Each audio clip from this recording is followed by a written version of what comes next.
नमस्कार दोस्तों, ओम श्री गणेशाय नमः।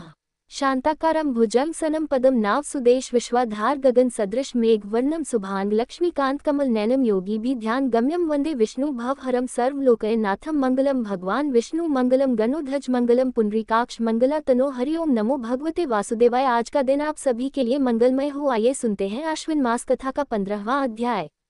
भगवान श्री कृष्ण ने उद्धव जी से आगे कहा, प्रिय उद्धव, सत्व, रज और तम ये तीनों प्रकृति के गुण हैं, आत्मा के नहीं। सत्व के द्वारा रज और तम इन दो गुणों पर विजय प्राप्त कर लेनी चाहिए। तो सत्व गुण की शांत वृत्ति के द्वारा उसकी दया आदि वृत्तियों को भी शांत कर देना चाहिए। जब सत्व गुण की वृद्धि होती है तभी जीव को मेरे भक्ति रूप स्वधर्म की प्राप्ति होती है। निरंतर सात्विक वस्तुओं का सेवन करने से ही सत्व गुण की वृद्धि होती है और तब मेरे भक्ति रूप स्वधर्म में प्रवृत्ति होने लगती है। जिस धर्म के पालन से सत्व गुण की वृद्धि हो वही सबसे श्रेष्ठ है। वह धर्म रजोगुण और तमोगुण को नष्ट कर देता है। जब वे दोनों नष्ट हो जाते हैं तब उन्हीं के कारण होने वाला अधर्म भी शीघ्र मिट जाता है। शास्त्र, जल, प्रजा, जन, देश, समय, कर्म, जन, ध्यान, मंत्र और संस्कार, ये 10 वस्तुएं यदि सात्विक हो तो सत्व गुण की, राजसिक हो तो रजोगुण की और तामसिक हो तो तमोगुण की वृद्धि करती है। इनमें से शास्त्रज्ञ महात्मा जिनकी प्रशंसा करते हैं वे सात्विक हैं, जिनकी निंदा करते हैं वे तामसिक हैं और जिनकी उपेक्षा करते हैं वे वस्तुएं राजसिक हैं।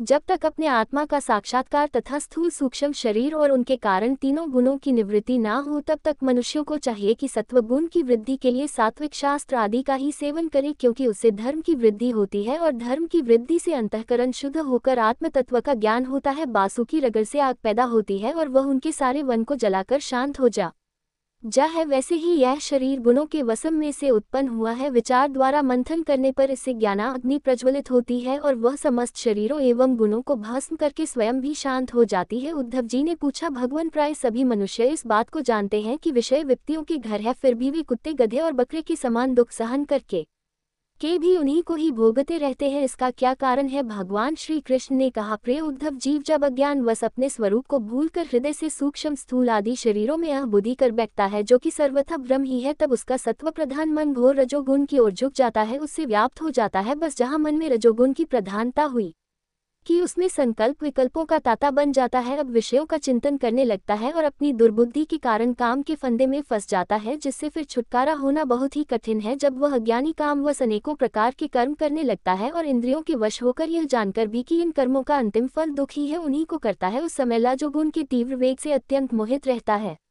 यद्यपि विवेकी पुरुष का चित्त भी कभी कभी रजोगुण और तमोगुण के वेग से विक्षिप्त होता है, तथापि उसकी विषयों में दोष दृष्टि बनी रहती है, इसलिए वह बड़ी सावधानी से अपने चित्त को एकाग्र करने की चेष्टा करता रहता है, जिससे उसकी विषयों में आसक्ति नहीं होती। साधक को चाहिए कि आसन और प्राण वायु पर विजय प्राप्त कर अपनी शक्ति और समय के अनुसार बड़ी सावधानी से धीरे धीरे मुझ में अपना मन लगावे और इस प्रकार अभ्यास करते समय अपनी असफलता देखकर तनिक भी उबे नहीं, बल्कि और भी उत्साह से उसी में जुड़ जाए। प्रिय उद्धव, मेरे शिष्य सनका परमसियों ने योग का यही स्वरूप बताया है कि साधक अपने मन को सब ओर से खींचकर साक्षात मुझ में ही पूर्ण रूप से लगा दे। उद्धव जी ने कहा, श्री कृष्ण, आपने जिस समय जिस रूप से समकादि परमस को योग का आदेश दिया था उस रूप को मैं जानना चाहता हूँ। भगवान श्री कृष्ण ने कहा, प्रिय उद्धव, संकारी परम ब्रह्मा जी के मानस पुत्र है। उन्होंने एक बार अपने पिता से योग की सूक्ष्म अंतिम सीमा के संबंध में इस प्रकार प्रश्न किया था। सका परमन ने पूछा, पिताजी, चित्त गुण अर्थात विषयों में घुसाए है और गुण भी चित्त की एक एक वृत्ति में प्रविष्ट रहते ही है, अर्थात चित्त और गुण आपस में मिले जुले ही रहते हैं। ऐसी स्थिति में जो पुरुष इस संसार सागर से पार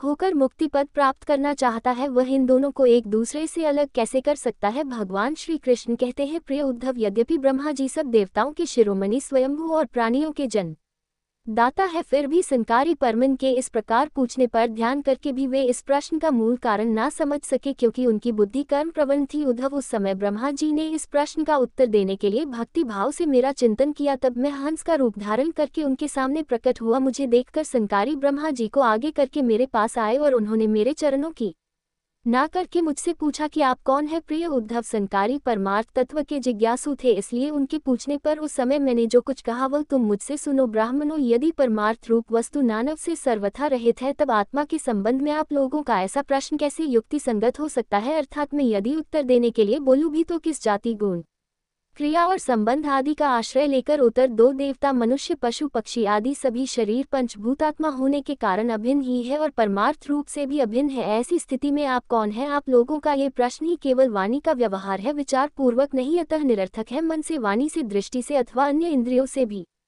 जो कुछ ग्रहण किया जाता है वह सब मैं ही हूँ, मुझसे भिन्न और कुछ नहीं है। ये सिद्धांत आप लोग तत्व विचार के द्वारा समझ लीजिए पुत्र। यह चित्त चिंतन करते करते विष का हो जाता है और विषय चित्त में प्रविष्ट हो जाते हैं। ये बात सत्य है, तथापि विषय और चित्त यह दोनों ही मेरे स्वरूप भूत जीव के देह है, उपाधि है, अर्थात आत्मा का चित्त और विषय के साथ कोई संबंधी नहीं है। इसलिए बार बार विषयों का सेवन करते रहने से जो चित्त विषयों में आसक्त हो गया है और विषय भी चित्त में प्रविष्ट हो गए हैं, इन दोनों को अपने वास्तविक से अभिन्न मुझ परमात्मा का साक्षात्कार करके त्याग देना चाहिए। जागृत, स्वप्न और सुसुप्ति ये तीनों अवस्थाएं सत्वादी गुणों के अनुसार होती है और बुद्धि की वृत्तियां हैं, सच्चिदानंद का स्वभाव नहीं। इन वृत्तियों का साक्षी होने के कारण जीव उनसे विलक्षण है। यह सिद्धांत श्रुति, युक्ति और अनुभूति से युक्त है, क्योंकि बुद्धि वृत्तियों के द्वारा होने वाला ये बंधन ही आत्मा में त्रिगुण में वृत्तियों का दान करता है। इसलिए तीनों अवस्थाओं से विलक्षण और उनमें अनुपमुच तुरीय तत्व में स्थित होकर इस बुद्धि के बंधन का परित्याग कर दे, तब विषय और चित्त दोनों का योग पर त्याग हो जाता है। ये बंधन अहंकार की ही रचना है और यही आत्मा के परिपूर्णम सत्य अखंड ज्ञान और परमानंद स्वरूप को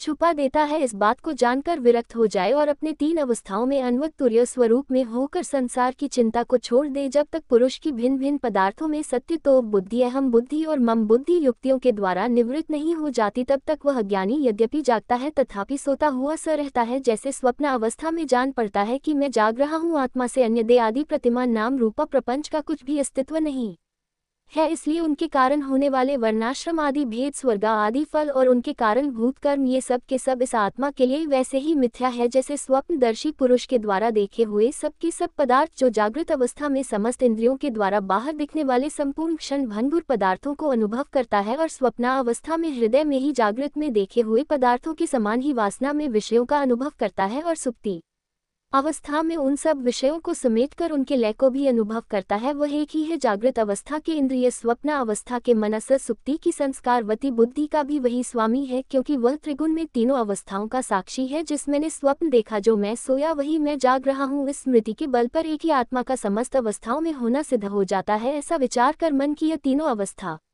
गुणों के द्वारा मेरी माया से मेरे अंश स्वरूप जीव में कल्पित की गई है और आत्मा में ये नितांत सत्य है। ऐसा निश्चय करके तुम लोग अनुमान सत्पुरुषों द्वारा किए गए उपनिषदों के श्रवण और तीक्ष्ण ज्ञान खड़क के द्वारा सकल संशय के आधार अहंकार का छेदन करके हृदय में स्थित मुझ परमात्मा का भजन करो। ये जगत मन का विलास है, दिखने पर भी नष्ट प्राय है, अला चक्र के समान अत्यंत चंचल है और ब्रह्म मात्र है, ऐसा समझो। ज्ञाता और ज्ञ के भेद से रहित एक ज्ञान स्वरूप आत्मा ही अनेक सा प्रतीत हो रहा है। ये स्थूल शरीर, इंद्रिय और अंतःकरण रूप तीन प्रकार का विकल्प गुणों के परिणाम की रचना है और स्वप्न के समान माया का खेल है, अज्ञान से कल्पित है। इसलिए उस देहाद्रय के व्यापार से हीन और निरीह होकर आत्मानंद के अनुभव में मगन हो जा।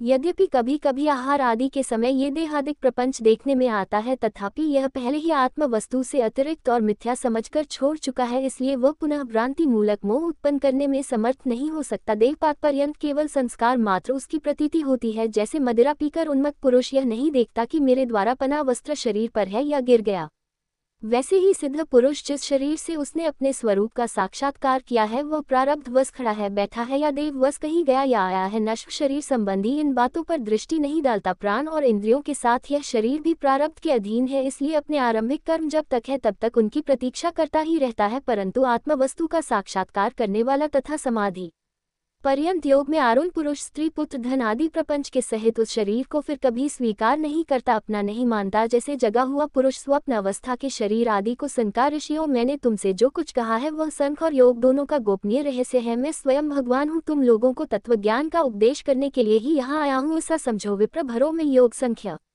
सत्य, तेज, श्री, कीर्ति और दम इन सब का परम गति परम अधिष्ठान हूँ। मैं समस्त गुणों से रहित हूँ और किसी की अपेक्षा नहीं रखता, फिर भी साम्य, असंगत आदि सभी गुण मेरा ही सेवन करते हैं, मुझ में प्रतिष्ठित है, क्योंकि मैं सबका हित सुर प्रियतम और आत्मा हूँ। सच पूछो तो उन्हें गुण कहना भी ठीक नहीं है, क्योंकि वे सत्वादि गुणों के नहीं है और नित्य है। प्रिय उद्धव, इस प्रकार मैंने संकारी मुनियों के संशय मिटा दिए। उन्होंने परम भक्ति से मेरी पूजा की और स्तुति हो द्वारा मेरी महिमा का गान किया। जब उन परमस ने भली भांति मेरी पूजा और स्तुति कर ली, तब मैं ब्रह्मा जी के सामने ही अदृश्य होकर अपने धाम में लौट आया। तो इसी के साथ आज का यह अध्याय समाप्त हुआ। इसके आगे की कथा मैं कल के अध्याय में सुनाऊंगा। तब तक के लिए भगवान हरि का नाम लेते रहे तो प्रेम से धन्यवाद।